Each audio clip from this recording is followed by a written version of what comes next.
Okay, you little Neanderthal babies, it's time for another Habs news update, and in today's update, we're gonna talk a little bit about Negan himself, Dominique Ducharme, and when you could expect to see him make his return to the Habs bench. We'll take a look at some quotes from the boys, like Brendan Gallagher, Corey Perry, and the rock star on the Habs team himself right now, Arturri Lekhonen. But first, if you guys are a fan of the Habs, or you're just a fan of whatever team John Muro plays on, then hey, please consider subscribing to my channel as I upload hockey content daily and would really enjoy having some more of you John Muro fanatics tag along for the ride. Now, let's start things off here with the biggest news of the day, okay? As John the Bomb Lou has reported that Dominique Ducharme will have to serve his 14-day quarantine after testing positive for COVID-19, and he will be back behind the Habs bench for Game 3. Ducharme would also talk about how,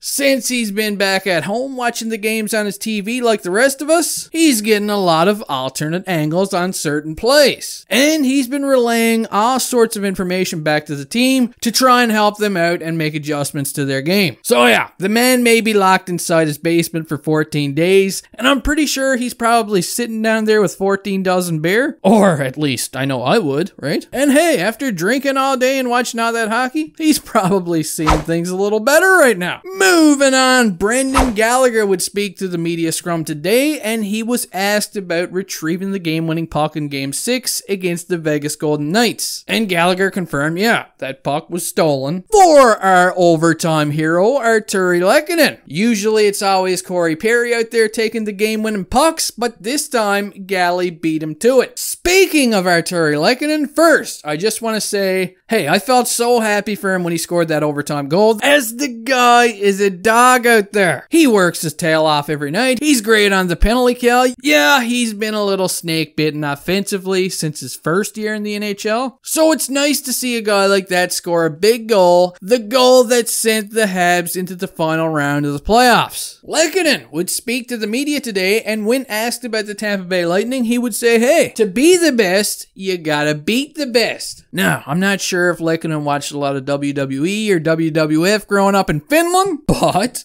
I'd like to see Arturri Lekhonen enter the stadium wearing Bret Hart's suit and give some lucky fan a nice pair of sunglasses during the next round and explain to the fans that, hey, he's the best there is, the best there was, and the best there ever will be. Bam! Lekhonen would also go on to say that he received a shit ton of text messages about the significance of his goal, but he admitted that he kind of blacked out after the goal was scored, and yeah, I think a lot of Habs fans blacked out after that goal was scored, so we understand. Corey Perry, the man, the myth, the legend, he would also speak with the media today, showing off that stitched up caterpillar that's been hanging out around his nose. Look at that thing. Jeez. And he would say, hey, you don't take this kind of shit for granted. Live the moment. Enjoy the wild ride. Because you never know when you're going to get the chance again. And that's true. I mean, for guys like him and Eric Stahl, even Shea Weber and Carey Price, you gotta be living in the moment right now if you're these guys. So there you have it. As for some tidbit information,